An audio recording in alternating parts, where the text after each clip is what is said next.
And away we go. It is the Aftermath, brought to you by Galactic Fried Chicken right here on BearcatJournal.com. Go see our good friends at Galactic Fried Chicken. They're located in Dayton, Kentucky, just down the street from the levee.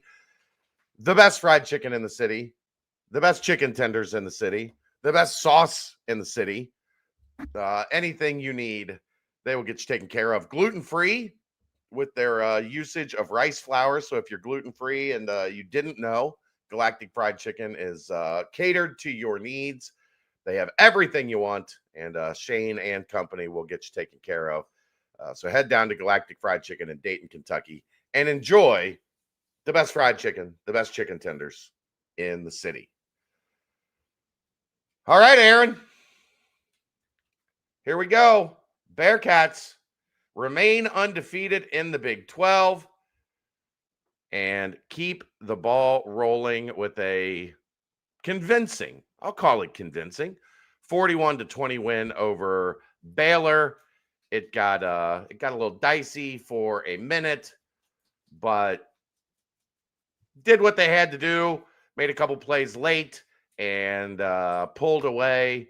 And this team just keeps on trucking, Aaron. And this time, it was the defense. The much maligned Cincinnati defense that we keep talking about. Look, they're going to give up a bunch of yards, but they're going to hold opponents under 20 points. Now, will they hold Baylor under 20 points? No, they probably aren't going to hold Baylor under 20 points or at 20 points. Well, guess what? They did. They held the nation's most potent passing attack in terms of yards per game and held them to 137 yards through the air. I'm just going to go ahead and say it. I don't know what Dave Aranda was thinking in their game plan. It confused me from the start. Their first two Baylor drives, Aaron, 4 rushes, a quarterback scramble because of good coverage, and an incomplete pass, right? Yeah, I think so. I think that's what it was. The second drive was whatever the third down was on the second drive before they punted. I guess they watched last week against Oklahoma State and said, we're going to bully these guys.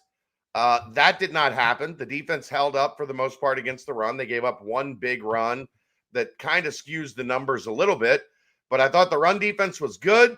Baylor never really aired it out. I was perplexed. Sawyer Robertson, 18 of 26 for 137 yards. He did throw for 2 touchdowns. He completed 69% of his passes.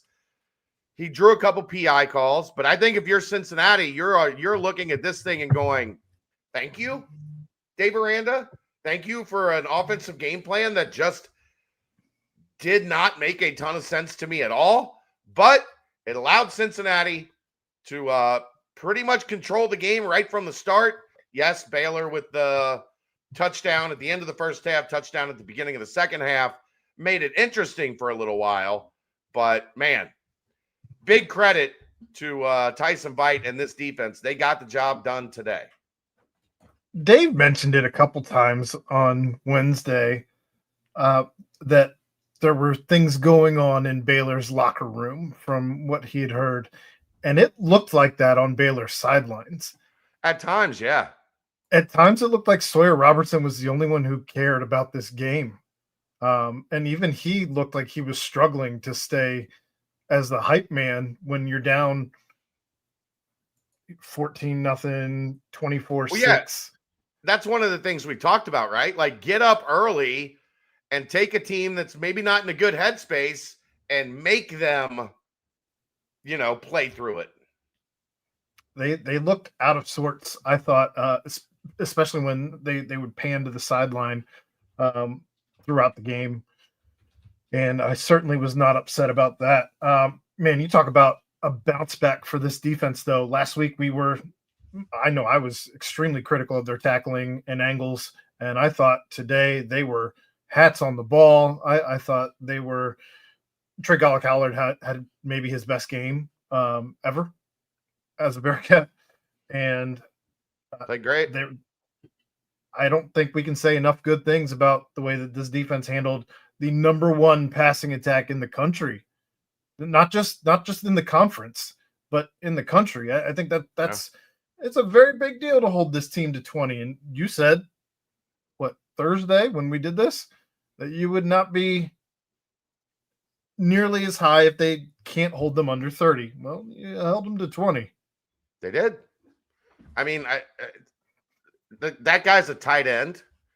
Number one for them. Trig, beast. Yeah. I mean, they were going to him. You could call it in third or fourth and short. If they were going to pass, they were throwing it to him, which they should. That was a giant human being. He was mad he wasn't getting the ball more. That was if it wasn't Sawyer I'd Robertson, have been mad too. And that was it. I'd have been mad too. I'd have wanted the ball every time. Whoo. Yeah, he's a no worries, James. It's all good. But yeah, he's listed as their tight end. That is a monster of a human being down on the field. Ooh. But whatever the game plan was, whatever Dave Aranda did to assist in that game plan, they executed today. And you're right, they didn't miss tackles. You didn't see many bad angles. You didn't see guys breaking loose and then running free. Maybe once or twice, but they were rallying to the ball. Just fundamentally, it was a very sound defensive performance for the Bearcats. Yeah, that's how you end up with 2 sacks. That one early kind of set the tone for this team. Oh, it was a sack. That's what it was. That was the of the 6 plays. Okay. 4 rushes, a quarterback scramble, and a sack. Michael Coleman, I think, on that one. It was Coleman, yeah. He only got credited with a half. I'm not sure he actually got a hand on the quarterback. I think he just caused the disruption and was there in the face. I don't know if it was Parker or Hunt or Golday who was there to clean it up, but they all got credited for a half a sack on the game with the 2 sacks total. So, but you end up with 3 total tackles for loss in this one, 3 pass breakups, 2 forced fumbles. Again, this team creating turnovers, probably create a couple more if you're able to. Christian Harrison, if you're able to come down with that ball, and if any of the corners were able to turn around and play the ball instead of the receiver at any point in time, but that's getting nitpicky, I suppose. Yeah, I mean, it's still the same thing we talked about. There were a ton of former players down on the field today. Great to see Kobe. Mike Boone was back in the house. Great to see Mike Boone. He looks great. He's still kicking in the NFL. No, No, I think he's out. This might be the first year that he's out. Then, so it is. Okay. Yeah, I think 7 NFL seasons. And it's Mike Boone, so I wouldn't be surprised if like somebody's down a running back here in a couple weeks and they call late Mike in the Boone. Season, right? His son was adorable. He had a jersey on, and they had it inscribed at the bottom, Lil Boone. It was great. But, talking to those guys, it's like, get your head around. Like, you're in position. All that time, we talked. I mean, I don't need to talk about it anymore, but you've got yourself in position. All you got to do is get the head around, and they're not going to throw a flag on it. If you keep running through the guy's body, they're going to continue to throw a flag. I saw him today complaining like, well, they were hugging me. Yeah, because you have to let the guy go back to the ball. You can't just run through him and drive him 10 yards down the field when the ball's in the air. Come on. Yep. But outside of that, I thought defense played. I'm not ready to call it outstanding, but I thought they were great today. They played really well. Really well. Outstanding would be if you were able to create a couple more of those turnovers, give your offense a couple more drives. That's the difference between this team kind of being complete and just being almost there. Yeah. Thorsby continues to do it. He figures out a way. You can tell he's not out there trying to force plays like you saw last season around this time, where things just weren't happening. Last year, this team might have completely fallen off in this game. If they did the thing that happened today, they did the thing, Chad, where you bookend touchdowns at the end of the first half, at the beginning of the second half. It's the thing that we all hate to see that happens entirely too often with this Give them team. credit, though. They got both 2-point conversion stops on those 2 touchdowns. So there's only 12 points instead of 14. Or instead of 16, I guess. Yeah. But they did the thing. But again, this is a team that doesn't end up melting down and losing all composure in that type of a situation. In this game, you go 4 of 12 on third downs, 4 of 6 on fourth downs. So altogether, 8 of 12 opportunities and all of that, I guess, on for drives where you could have stopped them. Don't love that. But here's what I'll say to that. And I agree. I don't love it. But you were turning this high-powered Baylor offensive attack into like UCF, right? Like it's always third down. Trying to dink and dunk. Always fourth down, right? Like you're keeping them. They're having to play within a kind of a confined box because you're forcing them into that confined box. So one thing I did like, Aaron, a lot of like 2nd and 8, 2nd and 7, 3rd and 5. Like it wasn't this stream of 2nd and 4, 3rd and 1 conversion. Like it felt like at least they made Baylor work a little bit for it because they were good on 1st and 2nd down a lot more than they have been in some of these other games where we've talked about teams just piling up yards and piling up yards. Yeah. On the other side, though, Cincinnati capitalized on third downs, 9 of 14, 2 of 2 on fourth down. So altogether, 11 of 14 opportunities there. That's fantastic. You cannot get much better than that, truthfully. And you messed up your perfect red zone. You messed it up. 5 of 6. So funny. So funny. He laughed about it in the presser. Well, did you hear Cotton said he's the one that realized it when they were like, Cincinnati has entered the Toyota red zone, and he was like, guys, does that mean we're not going to score in the red zone for the first time all year? I missed his presser was the only one I hadn't watched. Yeah, he's like, I'm the one that realized it. I was like, guys, it's going to mess up and Sorsby's like, we're winning, bro. He's like, I know, but like, that was nice. It was nice to know that we were perfect in the red zone. Oh, that's funny. Cincinnati wins a game that they don't usually win in this one. 35 minutes time of possession. And like I said, we knew that the lid came off on the turnovers last week, and you end up with 2 more today. So that's my overall view on everything today.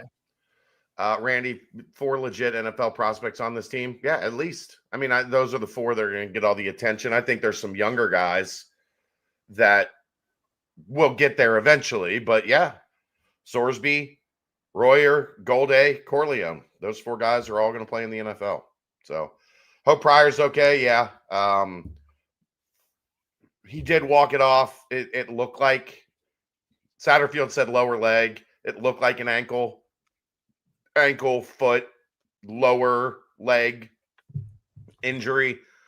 So hopefully he'll be all right because he is a big. I mean, he felt like they gave him the ball a ton today. He was running between the tackles with some toughness today, Aaron.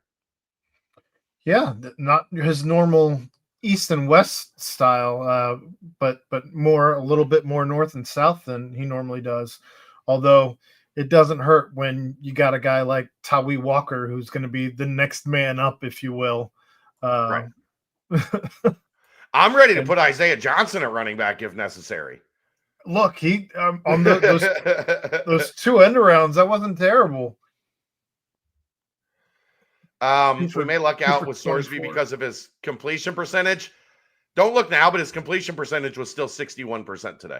They just didn't throw a lot of passes today. They didn't have to. Like we said, Cincinnati's game plan is very likely going to be at least a little bit to take advantage of the fact that Baylor has a susceptible run defense, and you want to keep them off the field as much as humanly possible. I don't think Cincinnati played keep away with it. They weren't like purposely grinding out the clock the entire game, but they used it to their advantage. They ran the ball a ton, and they just dared Baylor, 50. stop us. 50 times. Yeah, stop us. You want the ball? Stop us, and you can get the ball. And they couldn't. And then Sorsby was effective throwing it when needed. It was Sorsley. Did you see that today?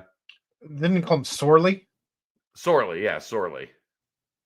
Which Sorsby apparently had never heard the word Surly. Which right. Spelled, however that's used. Spelled Surly actually means the opposite of happiness, which is what he apparently thought it meant. Yeah. But what do you want to break down? I mean, the big topic of the day is defense. Like, there's a lot to hit on here because, again, I don't understand the game plan. Like, do you think it really was as simple, Aaron, as they just watched Oklahoma State and they said Oklahoma State gashed them on the ground, so we're going to gash them on the ground too? Like, it can't be that. You can't be that dumb to think we're going to take the ball out of the hands of the best passing offense in the country.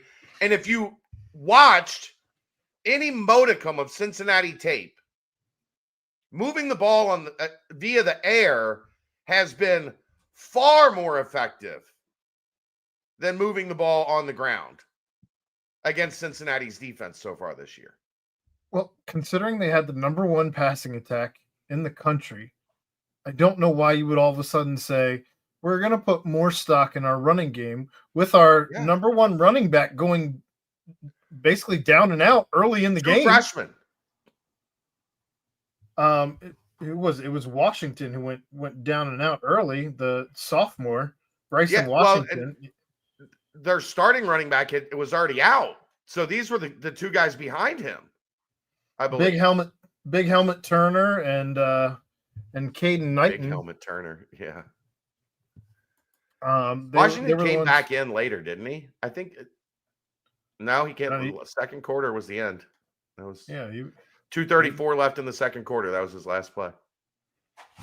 But it wasn't like he was killing them. He had 7 carries for 23 yards, a long of 6, and 3.3 yards per carry. And it's funny because the telecast said after his first run of the day, I think was probably that 6. And they're like, that's what this team wants, is to have runs like that gashing them all day. And I'm like, that's what you want? It just does. I don't know, man. The game plan just didn't. I didn't understand it. I didn't understand not letting that guy sit back there and just pick Cincinnati's defense apart. But thank you, I guess, is the best way to put it. Thank you for that, sir. I wonder what's going on with their wide receivers, though, because if I'm being completely honest, outside of Trigg, I didn't see anybody who was uber impressive. Yeah, but they didn't throw it to him. They only completed 18 passes. But no one had a long more than 16. 16 was the longest run or pass of the game. They had one run for 40 yards, and everything else for Baylor was under 16 yards. That's crazy with how good their offense normally is. So I guess I go back to again, and I know they had, of course, several pass interference calls, but and maybe that changes the statistic if you complete some of those, but they didn't.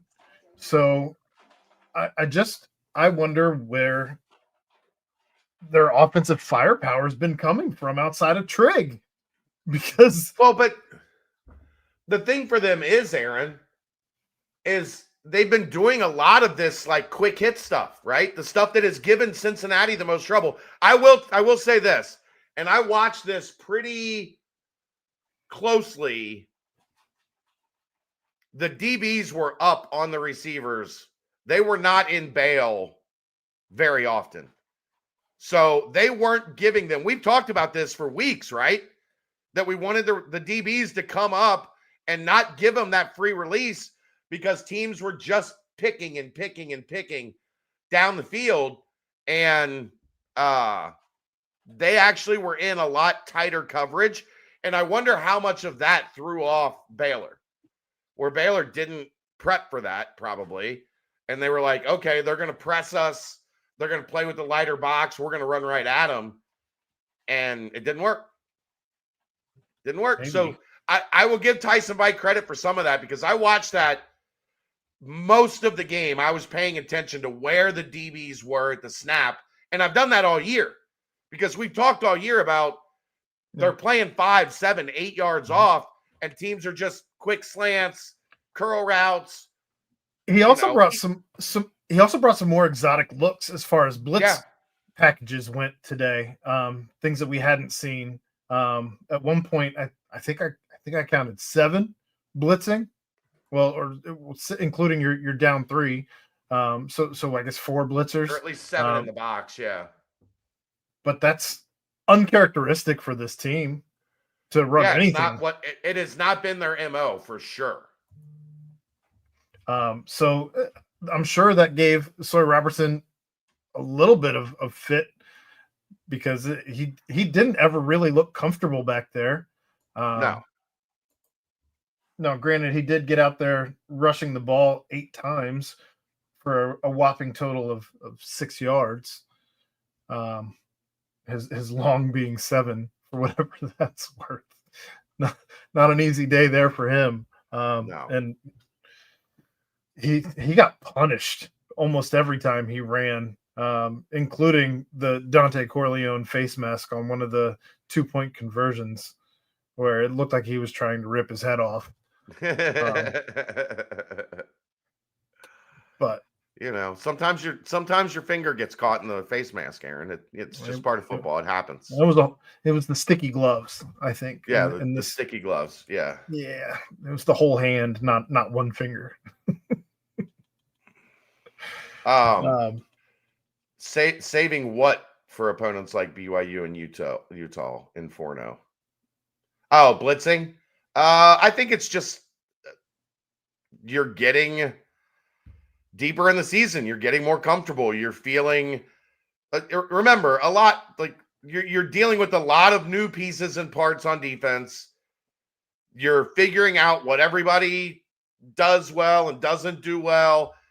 I don't think they intentionally are like, we're not going to start blitzing until week 8, week 9. I said this a couple weeks ago, though. As you get further in the season, just like last year, this defense got better because the more snaps that you got last year, the more you were able to run different packages and do some different things as people got to learn the defense better and the intricacies of the defense. And so now we're seeing much of the same thing. You even heard Golday talk about at some point earlier this season in a post game, the more snaps he's had throughout his entirety here, it's becoming more fluid for him. Jack Dingle's talked about it as well as he's gotten more snaps. And today I think he looked actually really comfortable in the defense, far more comfortable than he looked last week. They were running right up the middle, and he can do that. He's a good gap filler, run stopper. Well, he just actually looked like he could tackle today instead of last week. But yeah, I think that part of this is with the exotic looks and the different things that you're able to do is simply just repetition and playing in and out of it. And finding out what guys can do, what guys are comfortable doing what sub packages you can use. Who do you want on the field in this situation? Have they announced time for next week? No, tomorrow. Find out tomorrow. 3:30 or 10:30. So crazy that they can wait this long to announce a game time. That's so stupid. Anyway. But yeah, the defense deserves a ton of credit. I thought the D-line did a really good job taking up space. The linebackers were in position where they needed to be. Trey Gola-Collard was excellent. He was everywhere. Everywhere. Everywhere. Yeah. That's the type of day we've been talking about. Like, you need those safeties flying around. What was it? Iowa State that was it Iowa State or UCF that Christian Harrison had a great game? One of the two. I thought Harrison had a pretty good game today too. Didn't have a ton of tackles, only had 4, but did have a pass breakup. And I thought he was around the ball a lot. Yeah. Yeah. The pass breakup was probably my favorite play by him. You could see he wants it so bad. This, I think, the second one in the last 2 weeks. But I think he'll get one. I think it's coming. He's got himself in the right position. He's one of the few guys who's playing with his head turned around. Yeah. That can actually jump up and make a play on the ball. But thought Sanks played well also. Agreed. What are the odds we can reach the Big 12 championship after the win? They said 38. It went up to 38% after the win. It was 31% before. And if they had lost, it would drop down to 8%. But instead, it moves up to 38%. Look, Norbik, not everybody's going to play perfect. Guys are going to have a play here, a play there. But when you gotta big picture it and say, overall, guy played really well. Yeah, Gallarad. I don't know who Gallarad is. They combined Gallarad into one. Yeah, Gallarad. But yeah, I mean, overall, he was really good. Cincinnati broke Kansas and Iowa State, I think. I haven't even scoreboard watched today. Iowa State got Kansas got boots to asses by K-State. Woof. All game. Yeah. Woof. And right now it's 17-0 Houston over Arizona State, by the way, in the second half. Houston might be for real. Time to take Houston and the Bearcats seriously. How about that class from 3 years ago, right? Houston, BYU, and UC and Cincinnati and we don't talk about that. I don't know. The Citronauts are down at the bottom of the standings. Did want to mention, as we're still talking about defense, your top tacklers in this one. Again, you're seeing a couple of familiar names, but you're still seeing some parity in there, which is what we like to see. But we've mentioned Trey Gullicallard, 11 tackles. Jack Dingle was 7. Golday was 6. Brian Sims, your guy, was 6, and Jonathan Thompson was 6. So linebackers all over your top 5 tackler, top 6, top 5. I can't count 5 tacklers. Yeah, Shaman just got to the end zone, so about to be 17-7 in that Houston Arizona State game. 6:39 left in the third. If you want to find out how that turns out, you can tune into Aaron and I tomorrow night as we recap the Big 12. Don't look until then. Yeah. Save it, right? Come on. Especially you, Geoff, with your money on the the Big 12. Yeah, Iowa State was up 14, and then BYU just went buck wild. I did see one play where it was like a punt where, for whatever reason, the kick returner was still back there and touched the ball as he was kind of blocked into it. And people, I think, had labeled that Mormon magic. Inferno. Yes, you're tripping. And that's why you don't go to Bleacher Report. Ooh, it got called back. The Shaman touchdown got called back. Don't go to Bleacher Report because it says that Houston's playing BYU or Utah, and I am right now watching Houston playing Arizona State. Utah plays Colorado, and that starts in about 15 minutes. I don't know what week you got it on for Houston, Utah, but didn't like all the penalties. Yeah, look, we did this for 5 years with Luke Fickell, where we talked about how much we hated the penalties, and they won and won and won and won and won and won and won. They were in some key opportunities. What you want to do is avoid them in a third down situation, in a fourth down situation, something that calls back a touchdown or drops you out of the red zone, which we saw today, into like the 32-yard range or something like that. Those are the things you don't want to see.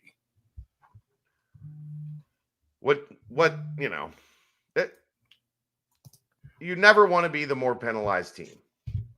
But some of them today, 2 defensive face masks, which you just don't ever see that called. I didn't think the refs really had. I think that maybe one of the PIs was a little egregious. I thought it was the best called game we've had all season.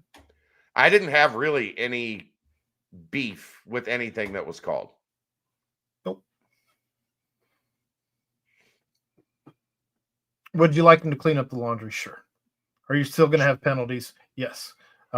Some of the dumb ones, especially like suplexing a guy when you're already out of bounds, Peyton Barnes.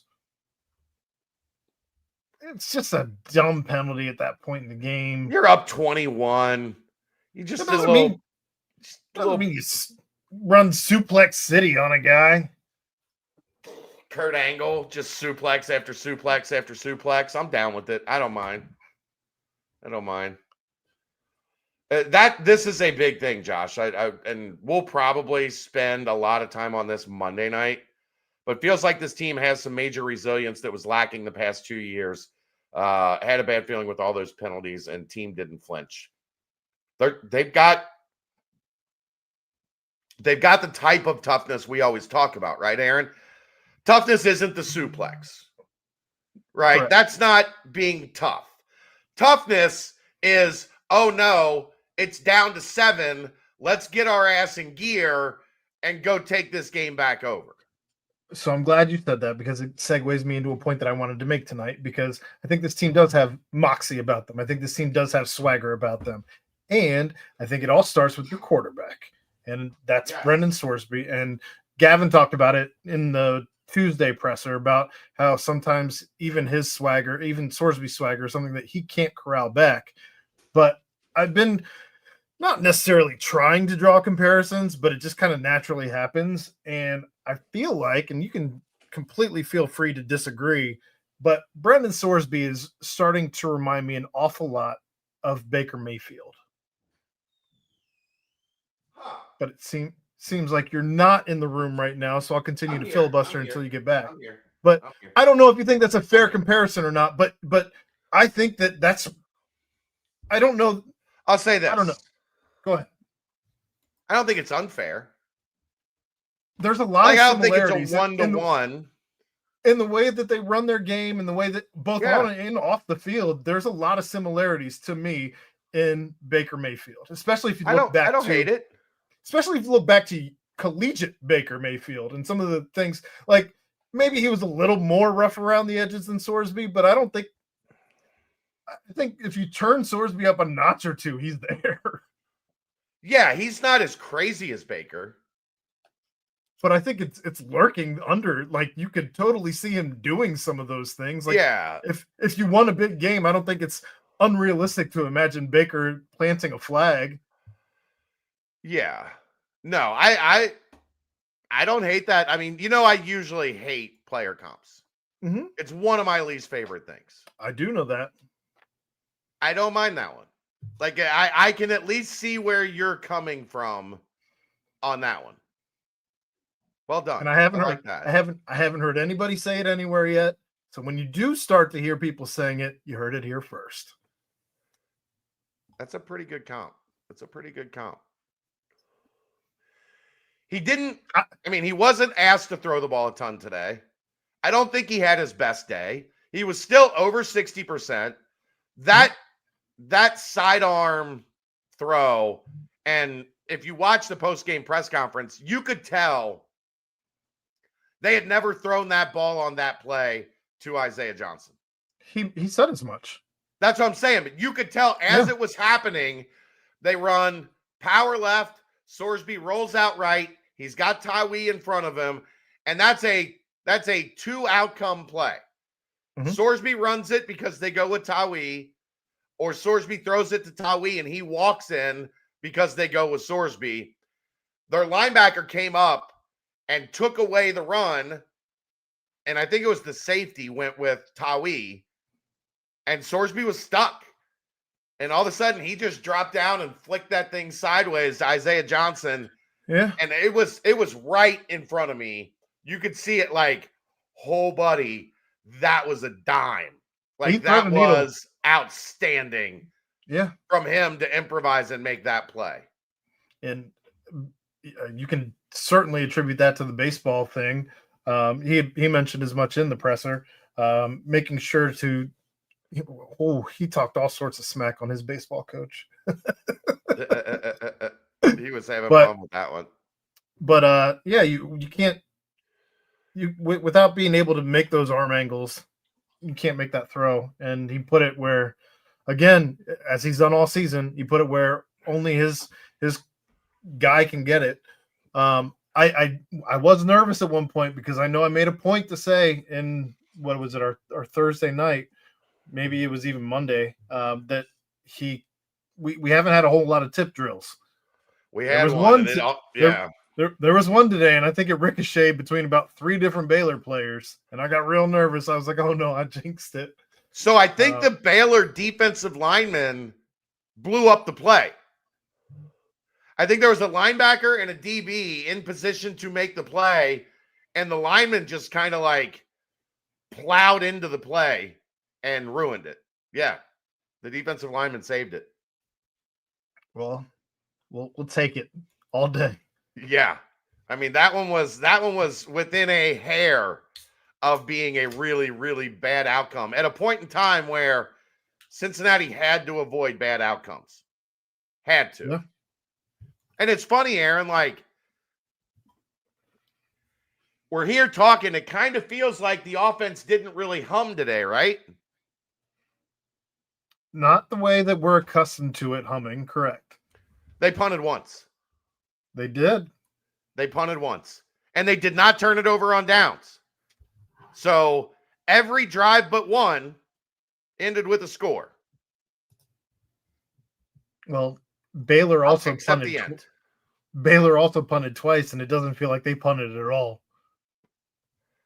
No, it felt like it did because their 2 punts were both terrible. I did forget how bad they were, but I think they were both in the first 2 quarters, something like that. Yeah. But both in the first quarter.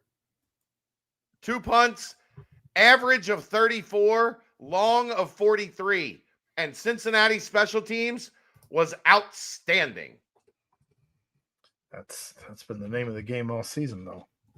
I mean, but this was, remember we talked about Baylor coming in was top 25 in special teams. We're like, we might not get the edge today in special teams. It might be more neutral because Baylor has been so good on special teams. They were not good today. They were bad today. Forced fumble on the kickoff. They didn't punt it well. They didn't kick a field goal in a couple situations where they maybe could have used points that they decided not to take it. I mean, I don't know. Kudos. They had a couple stops inside the 20 on kickoff returns. Baylor, for whatever reason, decided they wanted to keep running it out. Got them stopped at the 15, got them stopped at the 19, and then the fumble. Yeah, they didn't kick extra points either. And they got a good kicker. They had no kicks today, Aaron. Not a single extra point or field goal attempt. Crazy. That guy didn't even need to make the trip. Dave Aranda may not be making any more sometime soon. I don't know. I mean, we'll see. That was the Baylor kick. He came, he got some graders. Maybe a little Jeff Ruby's with his NIL money. But yeah, we thought Cincinnati was going to own 2 of the 3 or be really good in 2 of the 3 areas, right, Aaron? I think this is the first game all season. I think we could say Cincinnati got what they wanted really in all 3 areas of the game because they just ran the ball right at Baylor all night. Was Aranda coaching for his job? I don't think so. But if you lose the locker room with this much season to go, not great. I mean, Aaron, they're 4-4. They're 2-3 in the Big 12. They've got Utah, UCF, Utah, Arizona, and Houston down the stretch. They should beat UCF, right? Although that UCF defense is pretty good. Maybe they could give them some fits. But then Utah, Arizona, and Houston, they could lose all those games. Dana Beers had more kicking attempts than Baylor's kicker did. Oh, I think we're going to get more on the kick on Monday, Aaron. He also made the same amount of kicks as Baylor's kicker did. I think we'll get more details on the kick on Monday when Dana Beers joins us on the BBP. Saw Brent's text. Did you double back? Too. Yeah, I doubled back and said, "Hey, I'll text you tomorrow." He's like, "I'm coming on. We're good." Well, the 365 guys call me this week. I'm surprised they didn't call me last week. I thought they'd want the scoop. I guess they didn't want to talk to me. They didn't want to hear what I had to say this week. You ruffling feathers already? No, I love those guys. I think they probably had enough feel for Baylor and where Baylor was at that they didn't need to call me. Dampier not starting for Utah tonight. Warmed up, might play. They're starting a freshman quarterback. You have to think that's with an eye on Cincinnati next week. We don't want him to get out there and risk it. We think we can beat Colorado without him. I don't know. Colorado's defense is pretty salty. Well, I'm sure everybody who took 13 and a half is not feeling great about Utah's starting quarterback not playing. Yeah. Their socials were quiet during the game. What do you say? I mean, it was 14-0 in a blink, and Baylor had the first ball. But did Baylor Dan put out a video on the old TikTok? No, they're flying. They were en route to, I think they have an exhibition with Indiana tomorrow. So I don't know that the airport's ever stopped that kid from a TikTok opportunity. What's good, Ron? What up, Ron? But yeah, all in all, man, just an all-around complete game. I don't think it's even really a question, Aaron. I think it was the most complete game of the season for the Bearcats. Judging on about pretty much everything, yes. They didn't throw for a ton of yards, but they didn't throw much. Well, and that's taking what the defense gives you. And I'd much rather the offense plays taking what the defense gives you than trying to force something just to stat pad or just trying to make something happen. And I guess that's where I'm at is, yes, we got to see the run game kind of take over. And I was looking at this too.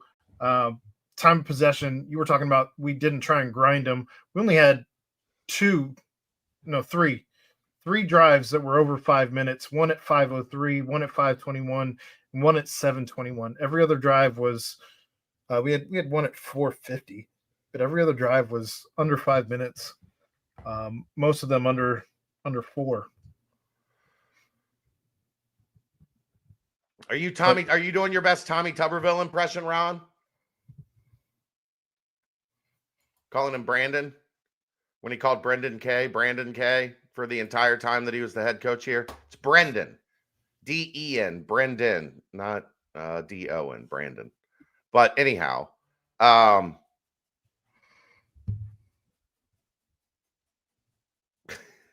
Keegan's mad. I think we just had somebody that visited make a snap commitment that we weren't fully ready for and already put it out on Twitter. And Keegan just drove home from Arkansas through the night. I think he slept 3.5 hours. Yeah, ready to sleep.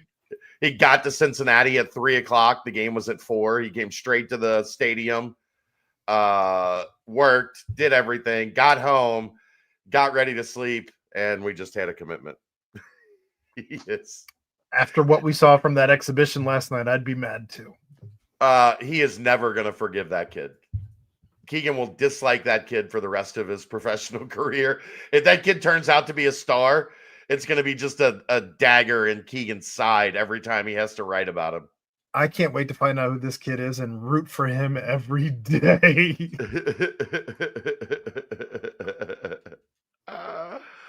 Oh boy.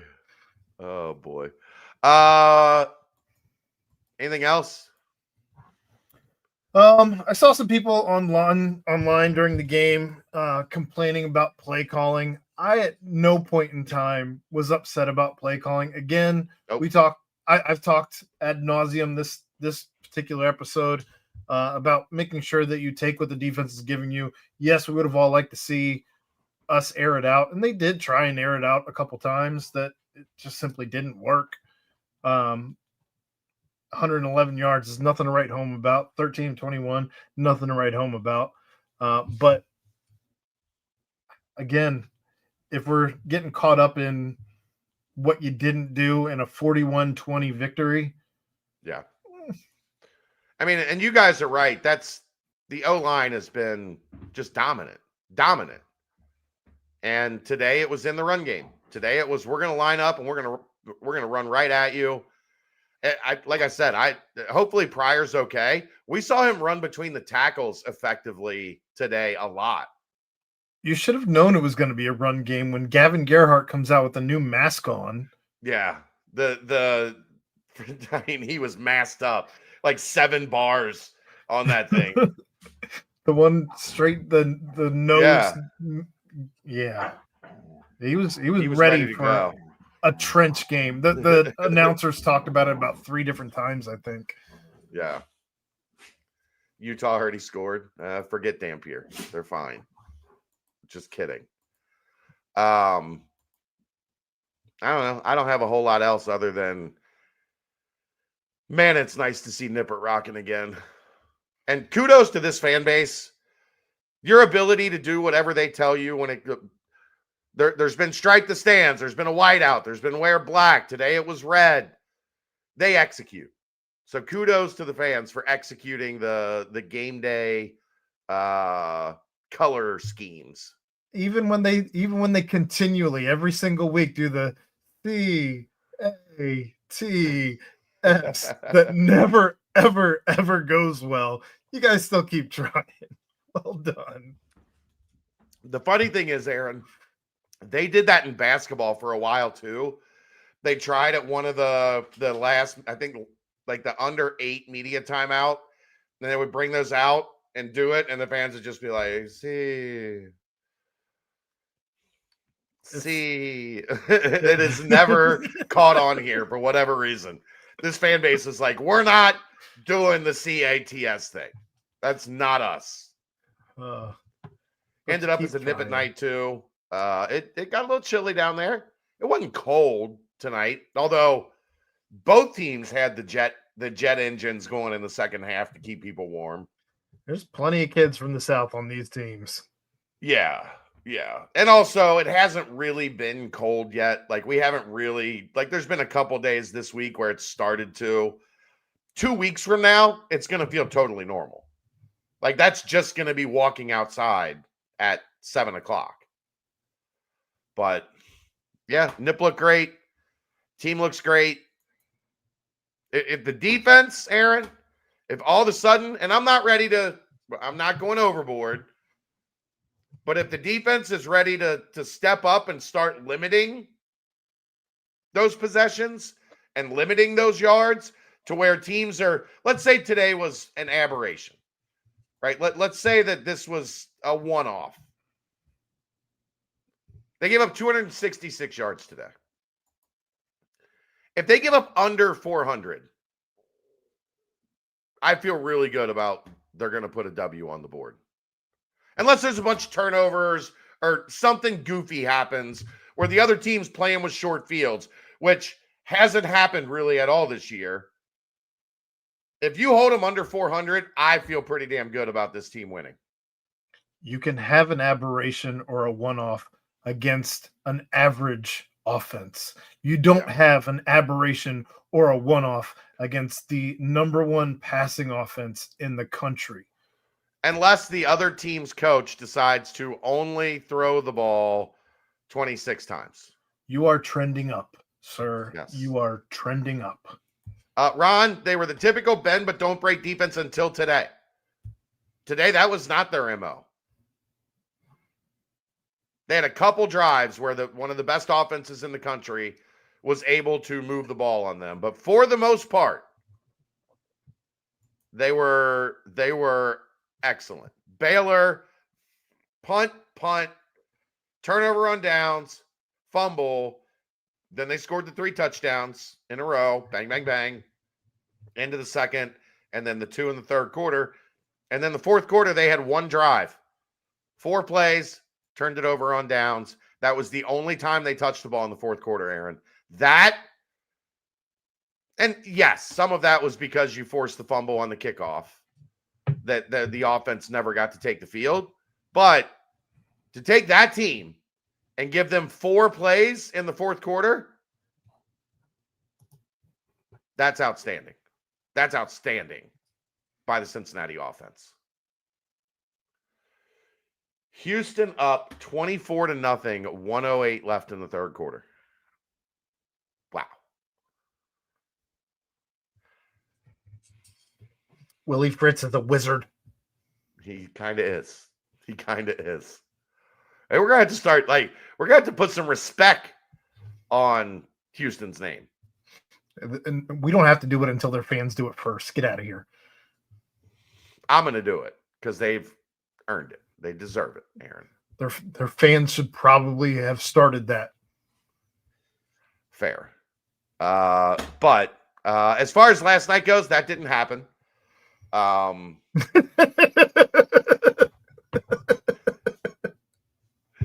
Bearcats open the season November 3rd at Fifth Third Arena. This is where we say exhibitions don't matter, right? They don't matter. No. The Michigan one didn't really matter. The one last night didn't really. We'll get to that. We'll talk about that on Monday. I don't feel like talking about it tonight. I'm gonna watch some football because this is really interesting in Tempe more to be played right now, and Utah and Colorado going late into the night. All right, everybody, thanks for tuning in. Awesome show, awesome game. I hope everybody enjoyed homecoming. The Bearcats send everybody home happy. 41-20. They take out the Bears. Dave and Jeff, won't want to miss that one tomorrow, live at 9:00. And we'll keep it rolling throughout the week as the Bearcats get ready to head out to Salt Lake City to take on Utah next Saturday. That's the Aftermath. He's Aaron Smith. I'm Chad Brendel. Brought to you by Galactic Fried Chicken.